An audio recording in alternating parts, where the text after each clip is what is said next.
everyone. Welcome to the Wellness Table, your weekly dose of wellness. Happy Wednesday. This is Wednesday, April 10th, and I'm your host, Dr. Cheryl Bothwell. I'm a doctor of clinical nutrition, wellness expert, cookbook author, recipe creator, and best of all, a mom. And I just want to have a shout out to all the new listeners and subscribers to the podcast.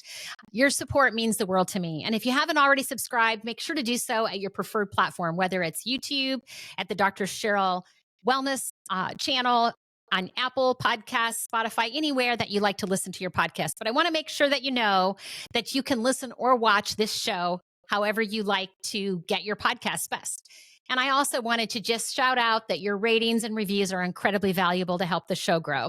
The Wellness Table is more than just a podcast. It's a community of wellness daily warriors. We're all committed to prioritizing their health and making new healthy habits stick. So I'm here to provide you with science-based information to inspire you every week, educate and empower you to take care of your own health. And today we're focused on prioritizing our health with the power of food and wellness. And again, we've talked about for the last 2 weeks beating cancer and other lifestyle diseases.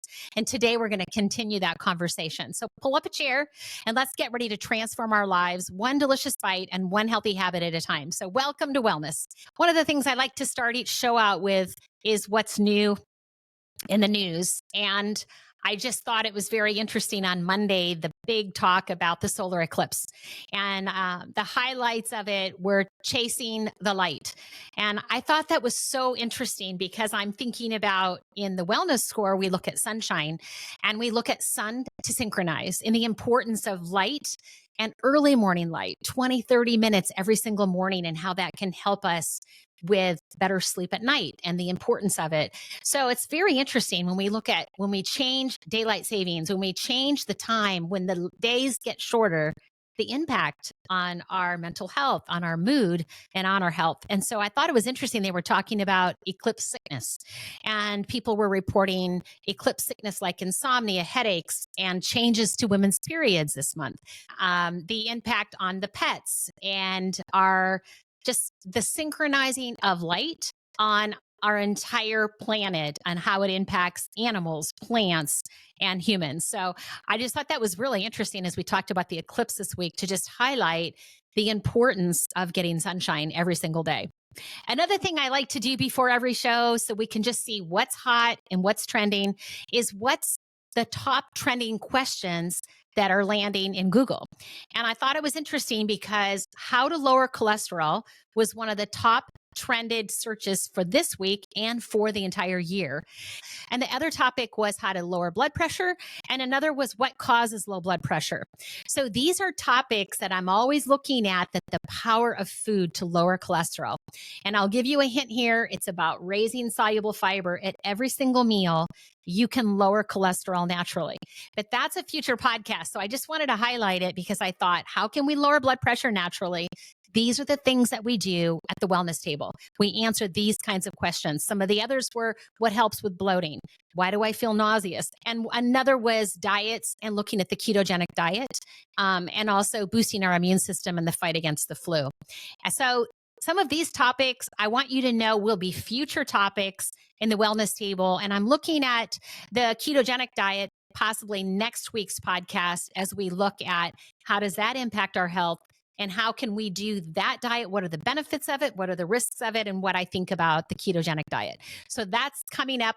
Some of the other topics that were really of interest was hypothyroidism. This is low thyroid and kidney stones. So all of these topics are what we are here for at the Wellness Table, to look at the physiology of it, the biochemistry of it, nutritional biochemistry. My doctorate in clinical nutrition looks at the why, the behind the scene. And then my cookbook and my recipe creating side likes to say, how can we make this actionable? So how do we take this food that's medicine? What are those foods? How do they work in our body? How are they a medicine? What is that effect? What's the dose? And also, how can I put more of it on my plate? That's what the Wellness Table podcast is all about. That's what Dr. Cheryl Wellness, my membership, my website, that's what we're all about. So drcherylwellness.com is where you can see all of the resources that I offer that are for free, as well as our podcast every week. You can be on the email list every single week and sign up at drcherylwellness.com.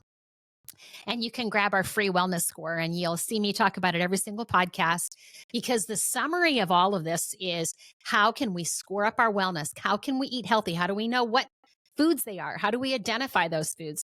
My life work and all of my research has been creating this simple tool. So I really hope when you listen to this podcast that you grab my free wellness score and look at how your diet and wellness habits are scoring today. That's super important. But I want to also highlight a little section here in each one of my podcasts is what I'm cooking in my kitchen.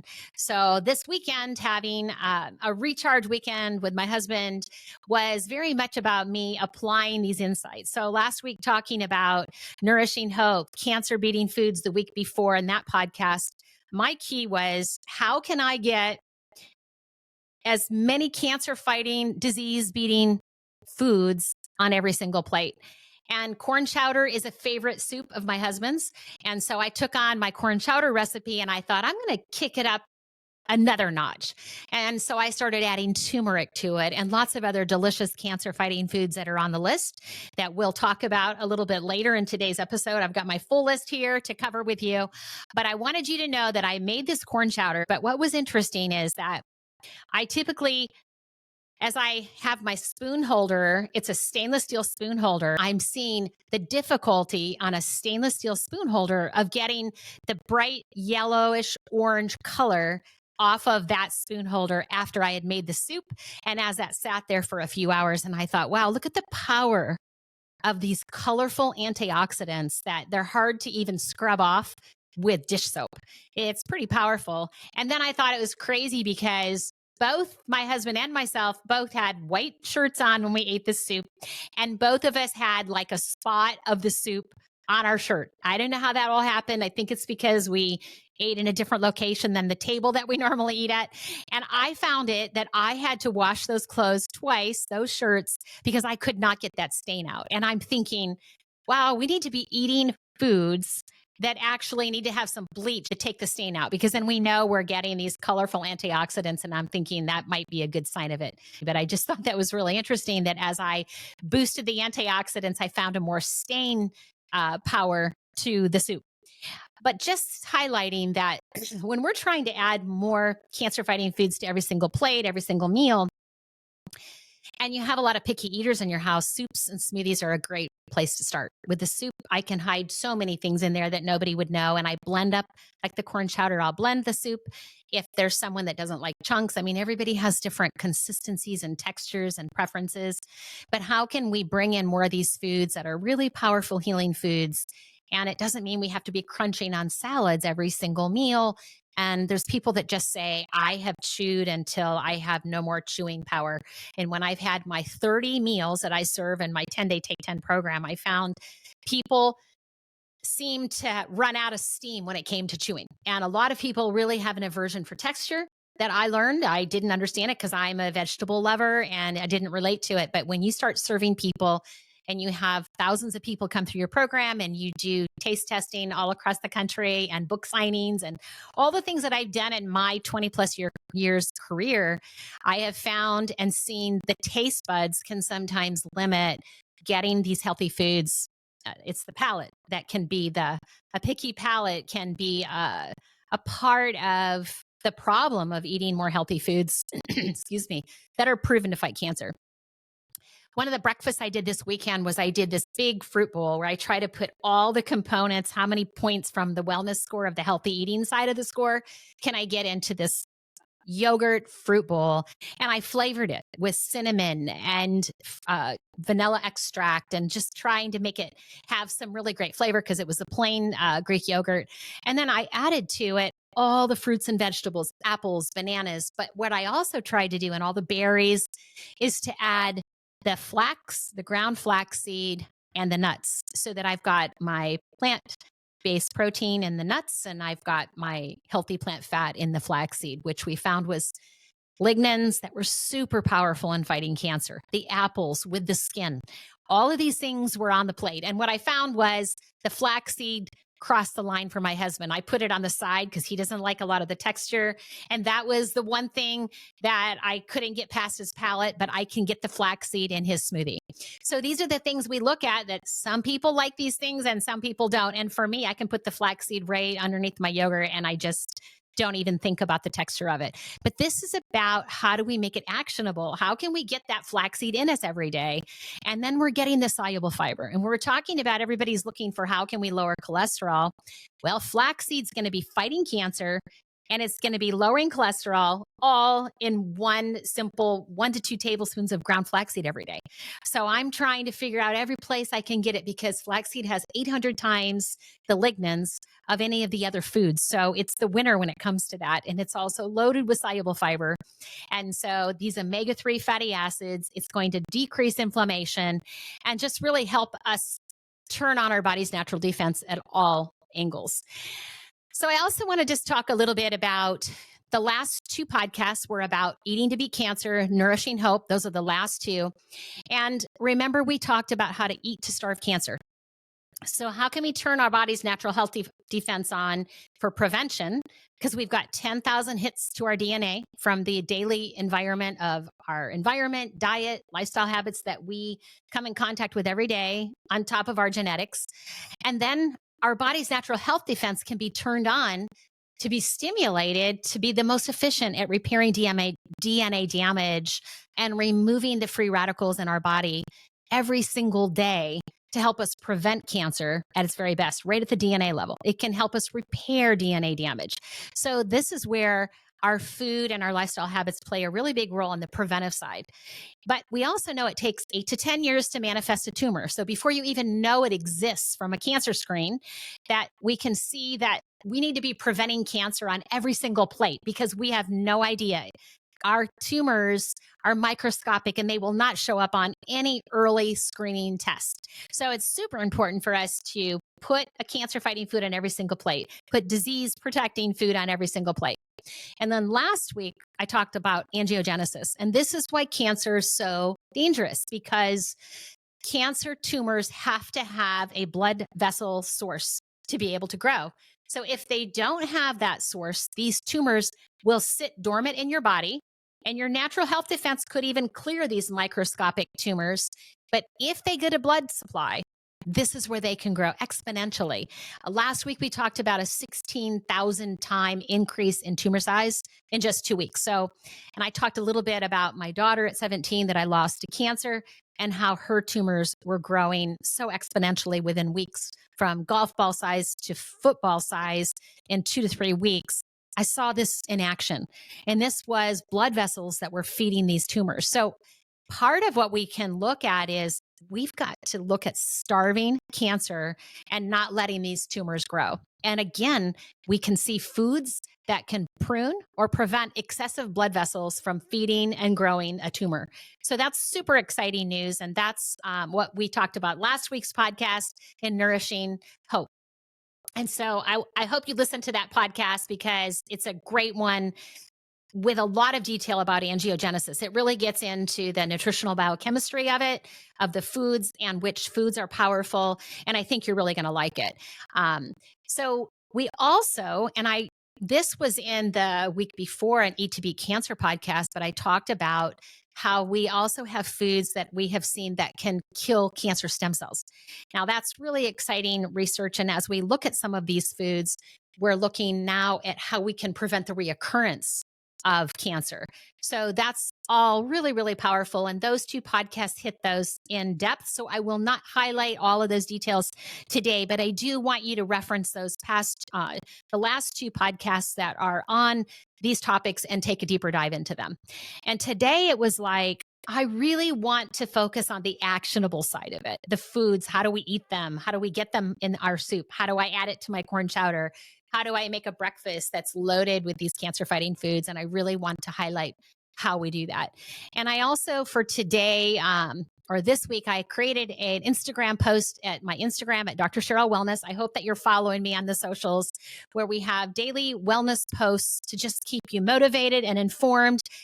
And they'll match the themes of our podcast most of the weeks. And I really hope you can check out that Instagram post because this week it's going to be on, I'm listing the top cancer fighting foods and also foods that are shown to be carcinogenic. And we'll highlight some of them here, but I think you'll like that post. It's a carousel post and It's about foods that fight cancer, and they're all listed there. So then when I'm thinking about this week's post, I'm thinking we need more actionable. We need to think about, how do I do the food part? Because that's the fun, creative side. We've done the nutritional side, the science, and I want the wellness table to also be very much about food, and a place that foodies, whether you like to eat out your food that you love and enjoy, or you like to cook, or you just really want to eat as healthy as you can in the simplest way possible. And so I want you to find all of those things here at the wellness table.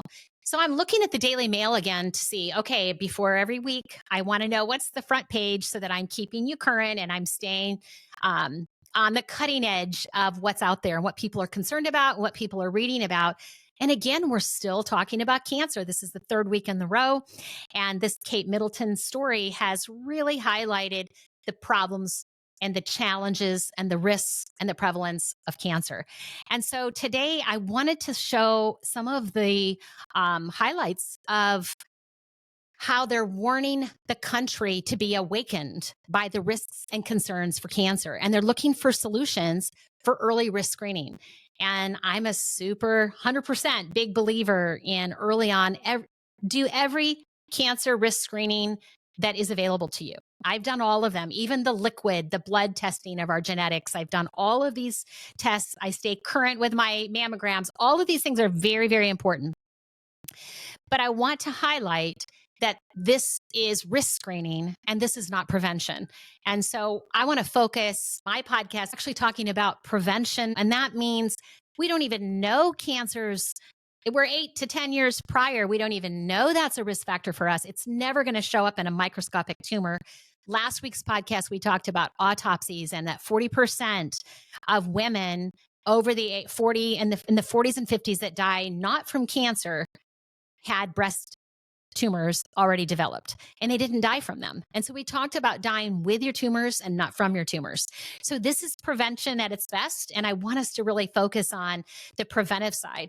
And when you'll see again, the wellness score, I created it because I saw that we could purely look at how you eat and how you live and detect 20 years, 30 years, 40 years later diseases, specifically cancer, because we can look at how many of the carcinogenic foods and what your lifestyle habits are that can really raise your risk. And if we tie that together with the genetic component, we're not protecting our DNA and we're doing the things that cause more cancer that we're even aware of, we're going to be at much higher risk. And as we see, 1 in 3 people in the United States will have a cancer diagnosis in their lifetime, and also 1 in 2 in the UK.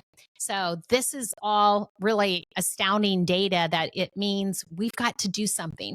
So this week on the cover of the Daily Mail, the American Cancer Society put this warning out that we have a tidal wave of tumors headed our way, with a rise of 80% more cases predicted by 2050. And this increase is partially fueled by mystery cancers and what they were talking about among young people, affecting dozens of nations worldwide. It wasn't just in the United States. And so what they were showing is they're expecting 20 million cases of cancer that were, well, the 20 million cases of cancer that were diagnosed in 2022, but that number is projected to balloon to 35 million cases by 2050.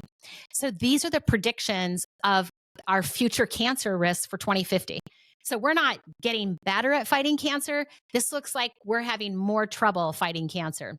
And so I want to talk about that today because this was really concerning to me.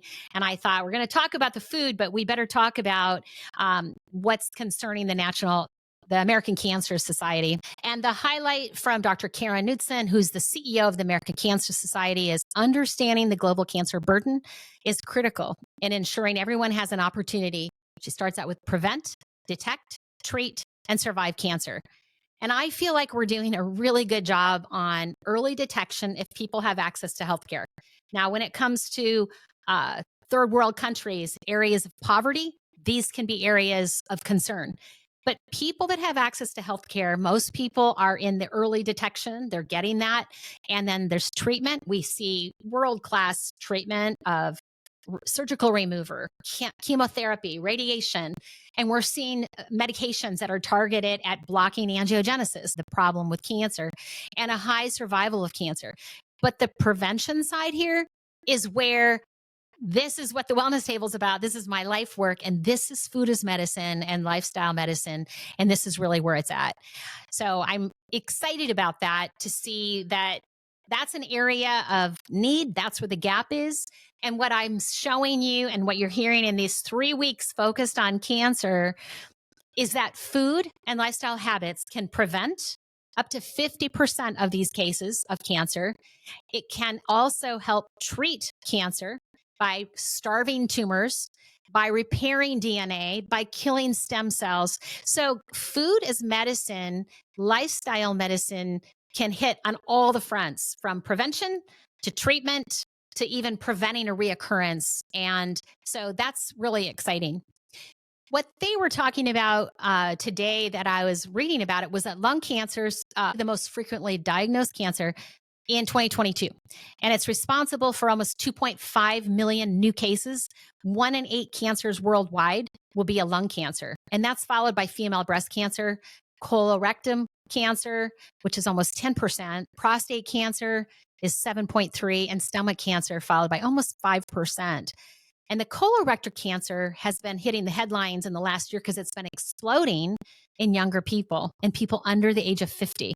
So this has become a real high concern, given that cancers are more common among older people. And that's why we see that people that are 70 and above in autopsy, 100% of them have cancer, have tumors. And these are people that didn't die from cancer. So we know that we grow tumors. All of us are fighting cancer every single day and have some microscopic level of a mutated cells, clump here and there. And unless it gets a blood supply, we will not die from that tumor. But what we can see now is that we're getting more when we start to see a diagnosis, that means the tumor's manifested itself. And so when we're seeing these younger people getting cancer, we need to wake up and see that nearly 18,000 cases were diagnosed in this age group every year in the United States, compared to 12,000 pre-2000. So we went from 18,000 cases now and people under the age of 50 in colorectal cancer just in the US to 12 from 12,000 before 2000. And so this is the concern, is like, why are younger people getting these cancers? And again, this risk is projecting cancer cases to really increase by 2050. We're looking, is this solely based on aging and the growth of the population? That can be one part of it, but we're going to talk about that. What's causing this prevalence, and why is it exacerbating? So the increased causes and these major risk factors that are causing this increase, they listed several things, and I'm going to list and highlight some of them. Is number one, consumption of an unhealthy diet. It was first on the list.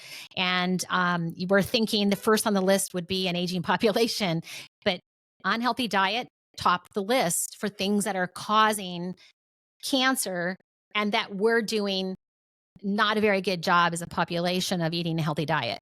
A rise in obesity, a heavier alcohol consumption in all parts of the world, including the US, a rise in tobacco use.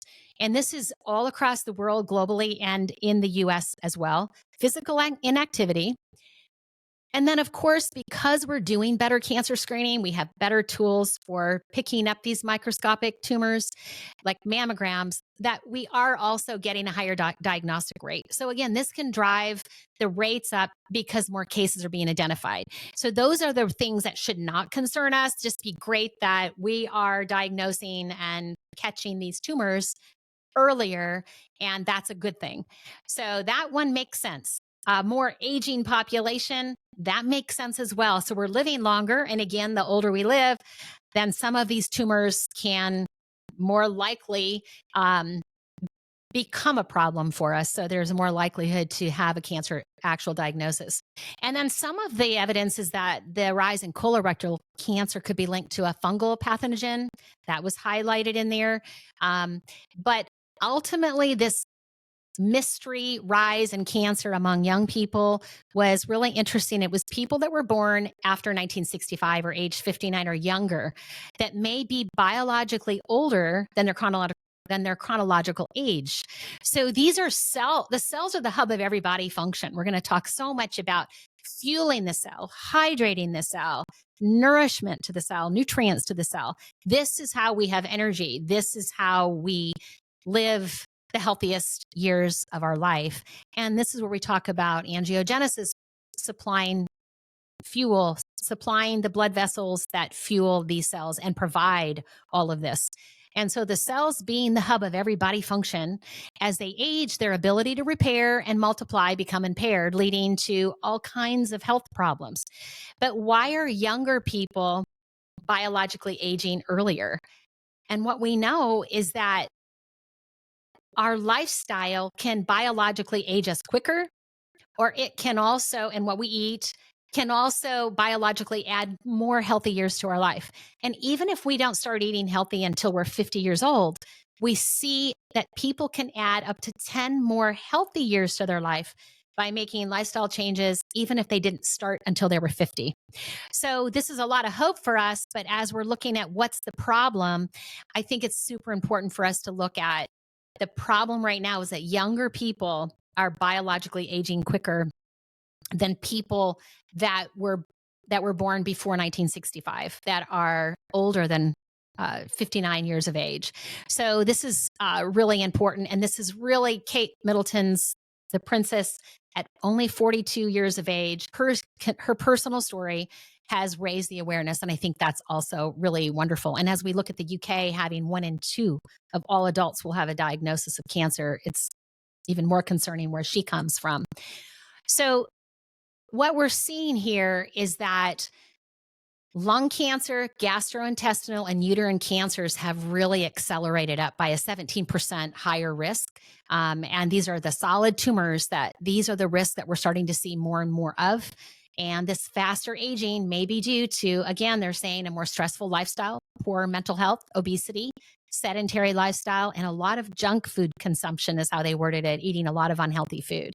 So I think it's super important to be aware and to look at all of these factors. Oh, and I wanted to highlight too that some of the markers that they use to look at someone's biologic age, I just thought you might like to see, and how old a person's cell and tissues are, is they looked at blood markers to determine their personal biologic age. And 2 of them that were key were looking at albumin levels, which these tend to reduce with age. And albumin's a protein that's produced by the liver, and it's important from keeping fluids from leaking out of blood vessels. And those tend to reduce with age. So they looked at those markers and also the size of the red blood cells.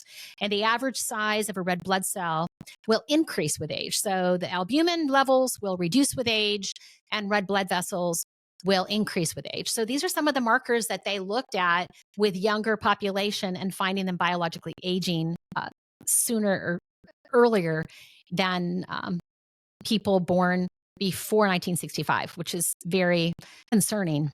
Cancer right now is a disease that's set to become the biggest killer in people under the age of 50 by 2030. So that is very much concerning. And now let's talk about the prevention. Their comments, even in the Daily Mail from the American Cancer Society, 50% of the cancers are preventable. So this is a big number. For instance, eliminating tobacco could prevent a quarter of cancer deaths. Adding a healthy diet, physical activity, limiting sun exposure, and avoiding heavy alcohol consumption. All of these lifestyle habits and eating habits can make a huge difference. One of the authors of this paper wrote that more than half of the cancer deaths worldwide are potentially preventable, and prevention offers the most cost-effective, as we know, and sustainable strategy for cancer control. And eliminating tobacco is their big one. They're highlighting that could prevent 25% of these. 1 in 4 cancer deaths, or approximately 2.6 million cancer deaths annually, could be prevented by not smoking tobacco. So this is very concerning, and it's something that I really wanted to highlight today, and why young people are having more of our GI cancers and breast cancers.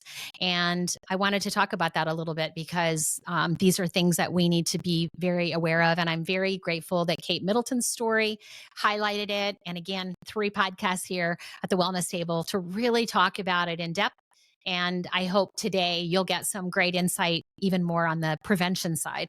And if we realize that we have a way of identifying higher risks early on, it seems like screening for these things would be the optimal thing. And so this is what they're talking about is how can we screen for cancer at an earlier level? And again, a lot of times what we're seeing is it takes 8 to 10 years for most tumors to manifest. So how do we look at it early? And so if we're looking to identify cancer early on, how do we look at how the cells are aging? How do we look at lifestyle changes? How do we make changes in lifestyle, nutrition, exercise, and sleep? So people who scored the faster aging had double the risk for an early onset lung cancer compared to those with the smallest amount of faster aging. So they also had a 60% higher risk of stomach tumors and an 80% higher risk of uterine cancer. So these studies were not designed to determine why these cancer types appear to have the strongest link to faster aging, but what they noticed is that some of the ideas is that lung cancer could be more related to this escalated risk of aging compared to other tissues because they have a restricted ability to regenerate. So they're thinking that lung cancer might be more related to this chronological increased age of younger people because the lung cannot regenerate as quickly. There's less blood vessels in some of the areas of the lung. The stomach and intestinal cancers have been connected to being related more to inflammation. And again, this gets worse with aging, but we also know that we can increase inflammation one meal that we eat that's unhealthy food. So we can also change circulation and blood vessels and clearing free radicals one meal at a time.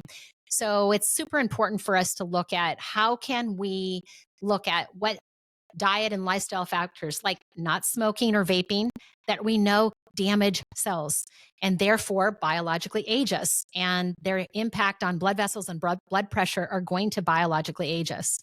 So I think it's super important for us to take a close look at our diet. How healthy are we eating, and what are our lifestyle factors, and how can we turn on our body's natural health defense with food and dim down risk with food as well. And we know with all the new evidence that's come to light, it's pretty exciting to see what we can do and the power of food as medicine. We also know that we can add more healthy years to our life. So it really is so much about a healthy diet and lifestyle habits. And that's what Dr. Cheryl Wellness is all about. So what we're really seeing is that there's an accumulating evidence that suggests that younger generations may be aging more swiftly than anticipated, likely due to earlier exposure to risk factors and environmental insults. And when we look at the biologic aging and cancer survivors, what we see is the scientists are showing us that there's a higher risk of getting cancer when you're young if your body has biologically aged prematurely.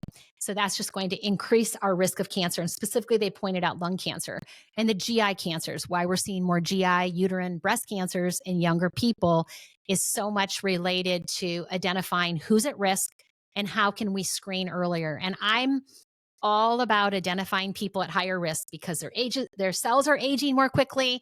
If we can look at literally my life work of purely the diet and lifestyle habits like nutrition, exercise, sleeping, how do we deal with stress?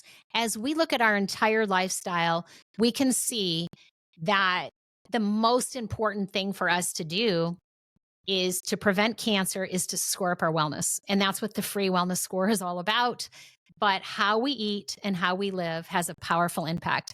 And when we look at risk reduction, like the wellness score, when I did this in my doctoral program, when we did the research on it, 20 years for sure, and up to a 40-year early detection screen for looking purely at how we eat and how we live on our risk for cancer and lifestyle factors.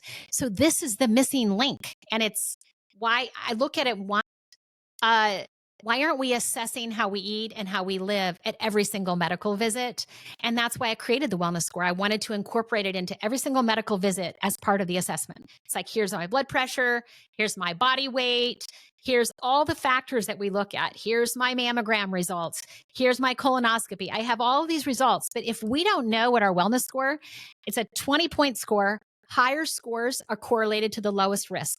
So we can see that when someone's 20 years old, when someone's 30 years old, we can start to then coach them to say, at least if they're aware, everybody has a choice. But if somebody wants to be vaping or smoking tobacco, then we can tell them that they could lower their risk by 25%. We can make them aware. And we see that if we just make people aware, it makes such a difference. Just saying something, just letting people know. The knowledge is very powerful, and those reminders. And then when we look at what are the foods that are carcinogenic, like let's look at some of them. I'm going to pull up my post today because I created, like I said, on my Instagram post, the foods that were considered carcinogenic. And here's the list that I put on Instagram in my carousel post at Dr. Cheryl Wellness, but processed meats are on this list. And we're talking about foods that have been considered a class 1 carcinogenic food. So processed meats, these are foods that have been cured or preserved or smoked, salted. They're being preserved for either enhancing flavor or shelf life or to make them last longer. Red meats, and we're seeing the effect of this TMAO. We talked about it in the last podcast, but its effect on creating this carcinogenic product. So we're eating the red meat, we're eating the processed meat, and it creates and converts in the gut this TMAO, cancer or carcinogenic compound. And that's the concern. Now we're talking about bacon is on this list, hot dogs, sausage, pastrami. Again, we talked about deli meats, pepperoni. These are very loved foods. And we're looking at known carcinogens. That means they're like tobacco to our body. And charbroiled, how we prepare the meat as well. So when we're charbroiling at these high temperatures, these are a problem. And then when we look at sugar sweetened beverages, we know that high sugar will fuel a tumor, but it also inflames the body. And so when we run high blood sugars consistently, like with diabetes, our blood sugars are out of control, we have a higher risk of fueling and feeding tumors. And we talked about that again in the last podcast, but I'm just highlighting it here. If you want a deeper dive on that, go to my last 2 podcasts on it. But sugar sweetened drinks, high processed sugars in our diet can increase our risk of cancer. And then a high alcohol, the way we are now increasing or consuming more alcohol is concerning because we see alcohol and for sure estrogen for women don't mix well. And I've talked about that in other podcasts, but I just want to say that here is that the most alcohol consumption, if you don't drink, don't start. And if you do, the health benefits don't outweigh, the risks are higher than the benefits of a half a drink a day. We're finding resveratrol and a red wine can help with some of the benefits of even fighting some of the cancer. But when we hit 1 glass a day or more, or over 1 serving a day, I should say, we see the risk exponentially go up. And so that's our concern with alcohol. And red wine had some of the resveratrol benefit, but alcohol in general, we're drinking too much of it. Tobacco consumption, like again, high sugar foods, and then salt is also part of stunting stem cells and increasing inflammation. So all of these things these are carcinogenic or foods that can fuel cancer, tumors, or stop our body's health defense from fighting the cancer.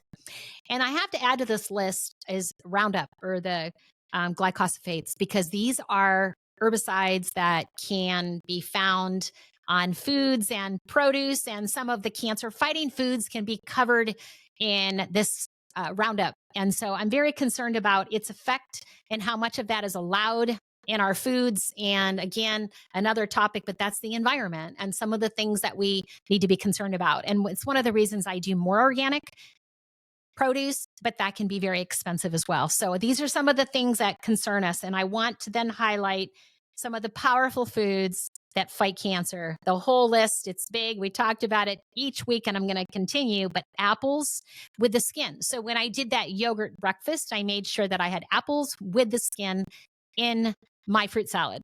And so nuts, having any of the tree nuts are super powerful at all levels, preventing cancer and treating cancer. Barley hit very high on the list for a whole grain that was very powerful in fighting cancer. Blueberries, broccoli, the cruciferous vegetable family with the cabbage, powerful cancer fighting food. So kale and arugula, if you're picking a salad and you're looking at the list, if you pick a kale or arugula, you're going to get a bigger boost than even other of the greens that you can choose from. Oranges, pistachios, cancer fighting foods, raspberries. Purple potatoes were big with cancer fighting. So I'm like looking for purple potatoes this week because I just saw that study last week and I'm like, okay. And I've got purple potatoes now on my list of making recipes with purple potatoes. Soybeans, spinach, strawberries, grapes, green tea, coffee made the list, dark chocolate, olive oil, extra virgin olive oil, salmon. If you can get low mercury, wild caught quality salmon, that's expensive, but this can be protective. It has omega-3 fatty acids. It can lower the inflammation. And then again, red wine had a cancer prevention effect of less than a half or one serving a day, less than that, did have some benefit. So the whole idea is, how can we add a cancer fighting food, a disease protecting food, foods that turn on our body's natural health defense to every single plate? That's the goal. That's what we're going to talk about every single week. How can we score up? How can we eat healthy? How do we identify the foods that we know are so powerful? And here's a big list of them right here. And I'll keep talking about them. And then we'll create recipes that are all about them. And in my wellness membership, we have recipes, meal plans, so that you can create a diet and a wellness plan so that you know exactly. If you're ready to make that change, I want you to know that I do have a digital diet and wellness program at drcherylwellness.com. You can check out my membership there.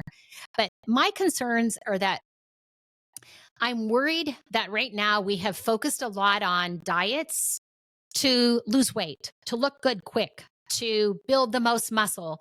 What I'm working out at the gym and I really want to build muscle, and I have less concern, especially in young people, for its health impact. I'm going to lose weight. I've got to look good right now for this summer. I've got to look good in my bikini.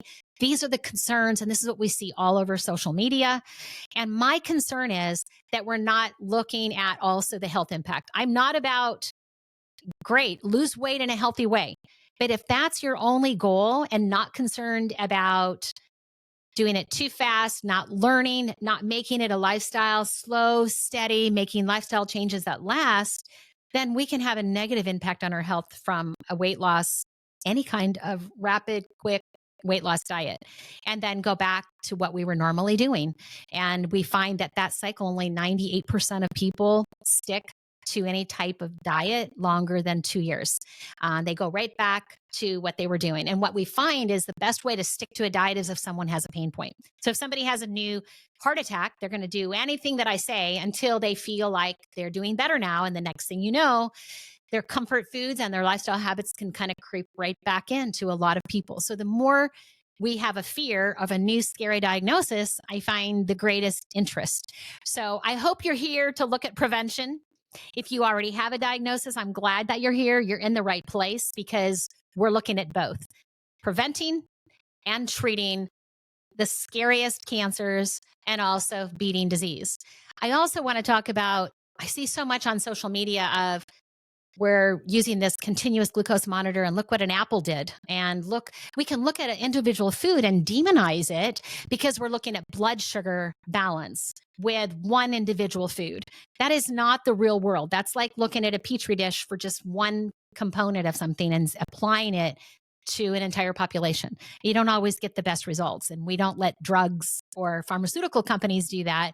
And yet we're doing that all over the internet. And my concern is, we can balance our blood sugar and create meals that crush hunger. And we can hear all of these great focus things, reversing insulin resistance and do all of this, but we can be using carcinogenic foods to do it. So bacon and eggs would be powerful in balancing blood sugar in the short term if you're looking at a continuous glucose monitor. But is there a way for us to balance our blood sugar and crush hunger with foods that heal? And that's what I'm all about, is if we look at an avocado, if we look at tree nuts, if we look at some of these whole plant foods, you can get these benefits. If we look at extra virgin olive oil, if we look at olives, all of these foods should be on all of our plates because they fight cancer and they balance blood sugar and they beat disease. Those are the wins. Heart disease, that fights heart disease. Olives fight heart disease. They don't cause heart disease. We don't see the problem, and yet we can still balance our blood sugar. So if you have diabetes or if you have insulin resistance, which probably half the population has insulin resistance, then there are ways for us to be able to take care of our blood sugar, reverse insulin resistance, and create more insulin sensitivity and still fight cancer. And I think that's really my key point for this podcast, is to not follow something that's just focused on, because insulin resistance is one of my hottest topics for my listeners. And I just want you to know that you can improve insulin resistance, and sometimes in the short term, and not do it the healthiest way. And so this is about how can we create the blood sugar balance, crush hunger, love our food, blend healthy and delicious, every single plate, fighting cancer, and how can we decrease the amounts of carcinogenic foods and our consumption of alcohol and tobacco, decrease those in our lives, and increase the foods that are anti-carcinogenic and that fight cancer. That's our goal.